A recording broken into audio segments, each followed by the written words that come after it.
2 murders in the span of an hour, resulting in Tulsa's 50th and 51st homicides of the year.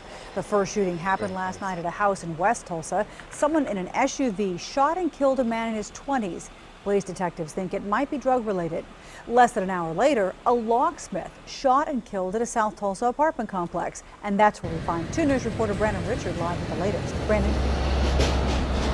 Well, right now, detectives are waiting for one of the men connected to the shooting to come in for questioning. They were able to talk with him by phone earlier today, but so far haven't been able to meet with him in person.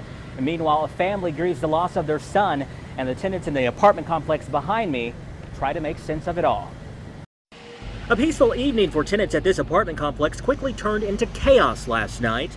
We heard multiple gunshots, and my husband pushed me back, and my sister hadn't even got quite to the window yet, so he had pushed her out of the way. Police tell me this man, Sebastian Geiger, a 21-year-old independent locksmith, was responding to a service call at the complex. Police say Geiger and the owner of the car got into a disagreement over the cost, and that's when the owner went inside a nearby apartment, returned with 2 men, and one of them shot Geiger as he sat behind the wheel of his truck.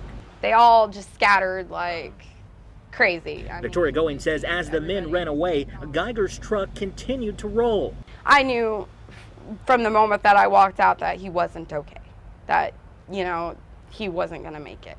The truck eventually coming to a stop after knocking these dumpsters into Dorothy Brown's car. All of that can be fixed, but a man lost his life, you know, behind something stupid. Makes no sense. Neighbors say the men who shot Geiger hung around an apartment that a lot of tenants had been complaining about.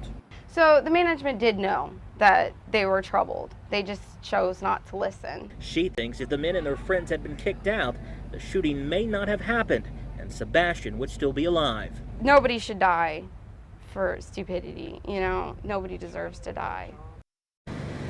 Now, management had no comment. I also spoke with Geiger's family. As you'd imagine, they're taking the loss really hard and are hoping for justice. Reporting live in South Tulsa, Brandon Richard, 2 News works for you.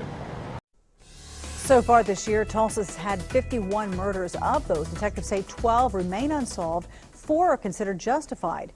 2 shootings are being investigated by the Highway Patrol, and they're still pending.